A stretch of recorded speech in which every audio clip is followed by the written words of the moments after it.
She stood by the kitchen island, arms folded, lips tight, eyes hard. Either you respect my husband as the man of this house, or you pack your things and leave. I stared at her for a beat. Not the daughter I raised. No warmth in her voice, just steel sharpened by someone else's hand. I smiled, walked upstairs, packed my suitcase, and left without another word. 7 days later, my phone buzzed with 22 missed calls, all from her. I didn't answer, because by then, the house wasn't hers anymore. He came into her life with expensive cologne and louder opinions, bragged about his startup, his connections, the kind of man who speaks in statements, not questions. At first, I welcomed him. I paid for the wedding, helped with the down payment on their home. I wanted her happy, settled, safe. But I should have known. Men like him don't marry women, they acquire them. The changes were subtle. She stopped calling as much, stopped asking for advice, started repeating his words like scripture. Mom, you're overstepping. Mom, you don't understand modern marriage. Mom, just let him lead.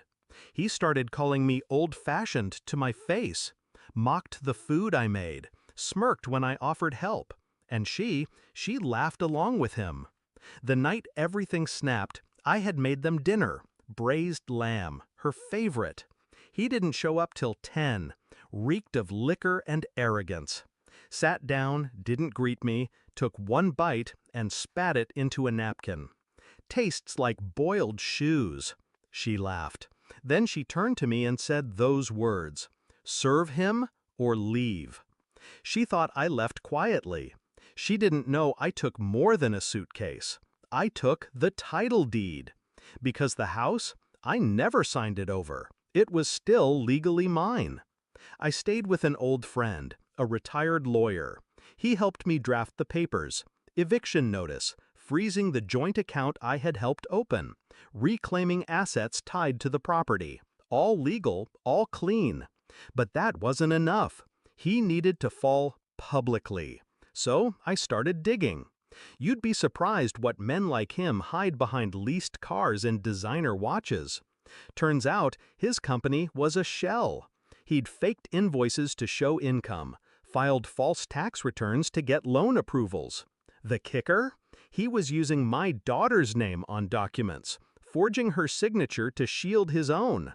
She didn't know, but I did. I sent everything to the authorities, anonymous tip, all documented, and I waited. The day the letter arrived, she called me. Mom, something's wrong. The mortgage bounced. The lawyer says, wait, did you take the house from us? I didn't answer, just said, you told me to leave. So I did. He came home 2 nights later and found the locks changed. The eviction posted. He tried to break in. The police were already waiting. They arrested him on the porch. Fraud, forgery, tax evasion. Her screams echoed through the cul-de-sac. I watched the video online. A neighbor filmed it. It went viral. A week later, she showed up at my friend's place, eyes hollow, voice trembling. Mom, I didn't know. I swear I didn't know. I believed her. That was the saddest part. She didn't know, because she never asked, never questioned the man who turned her into a stranger. She let him rewire her, and now she was short-circuiting.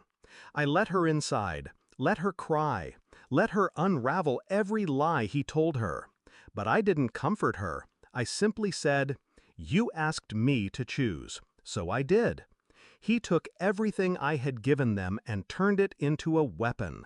But he forgot. I was quiet, not weak. And she forgot. I built everything she lived in. She thought I left defeated. She didn't see the fire I lit behind me. Now, the house is back in my name. He's awaiting sentencing. She's rebuilding her life from rubble. We talk, sometimes, not as mother and daughter, but as 2 women who were both betrayed. Some lessons come soft. Others come with 22 missed calls and the echo of a slammed door. And sometimes the most powerful revenge is silence.